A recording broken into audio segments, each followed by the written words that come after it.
Alright, did you know that 100 million tons of trash is dumped into our landfills each year? Or that Americans throw away 25,000 plastic bottles every hour? Or how about the fact that the average American generates 4 pounds of trash every day and 1.5 tons of solid waste each year? Well, today I'm here to talk to you about recycling, and I'm going to inform you on the definition, the history, along with some advancements we've made over the years, and how easy it is to do it, along with some fun facts about recycling. So according to Google.com, the definition of recycling is to convert waste into reusable material. In an article written by Ed Grabanowski on HowStuffWorks.com, recycling began in the 1930s and 40s, and it was really big during the economic depressions during World War II. A lot of people at that time were pinching pennies and were not able to afford new things. It was hard enough for them to afford food, let alone new curtains for their houses or furniture. So recycling was a way for them to pretty much survive at that time. And then things like nylon and rubber and other metals were used to support war efforts at the time. But post-war happened, after the war ended, there was an economic boost, and recycling kind of went on the back burner, and people didn't think about it as much because they started making more money after the war, and also landfills came about, and so that was an easier way for people to dispose of waste cheaply. So come 1970, that's when, recycling started to become mainstream again, and on April 22nd, 1970, Earth Day was declared official, and people considered this the birth of the modern environmental movement, according to earthday.org. So if you think about it, from 1970 to fast forwarding to 2014, that's 44 years that we've had to really advance in recycling.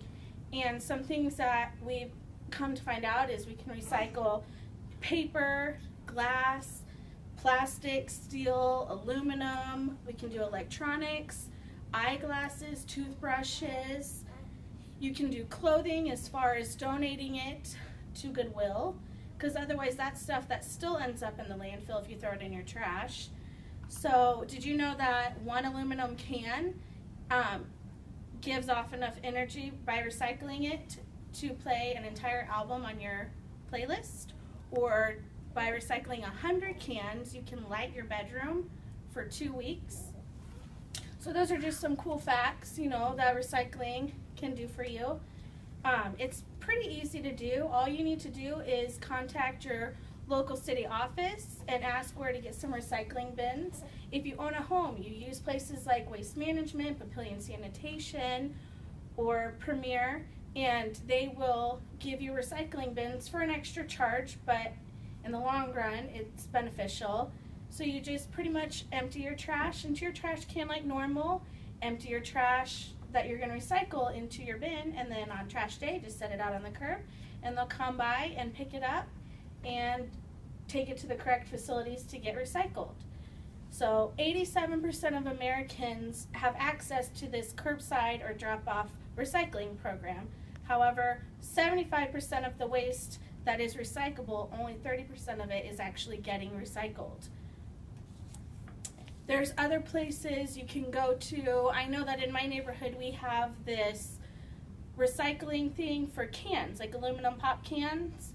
It's just it almost looks like a giant cement pop can. It's just in the middle. It's freestanding in a parking lot, and you can take your collected pop cans there, and it'll dispense change on the spot to you. So it's something fun you can do with your children. I know my boys like to do it. You really don't get a lot of money, but if you think about it, that's money that otherwise would be thrown away. So it's just a little something extra for you. Also, recycling at school. I know that at Metro, in each classroom there's a trash can and then a recycling bin in every room. So it's really effortless and you don't even have to think about it. You know, instead of just throwing it in the trash, you just throw it in the recycling bin. And a lot of bottles and glasses these days have the trademark recycling stamp on them. It's just like an arrows, 3 arrows going in a circle. So that's how easy it can be when you're outside of the home.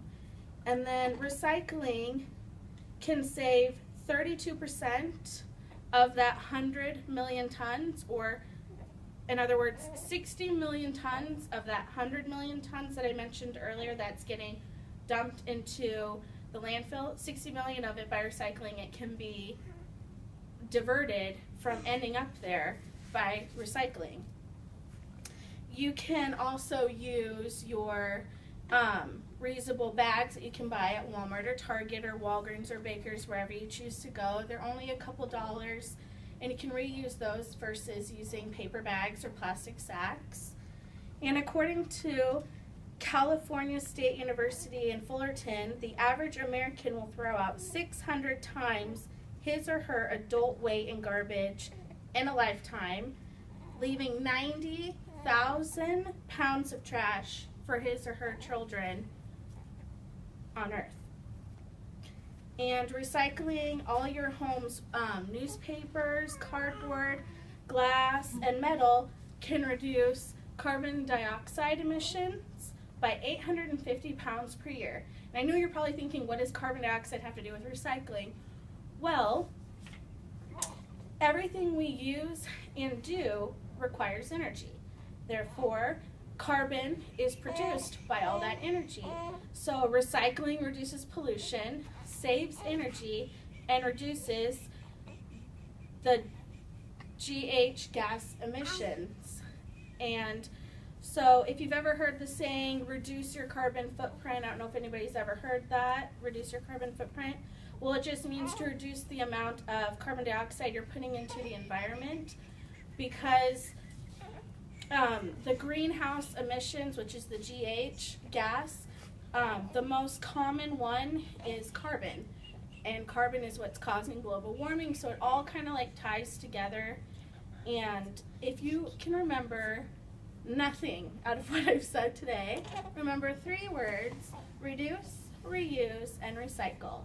Thank you.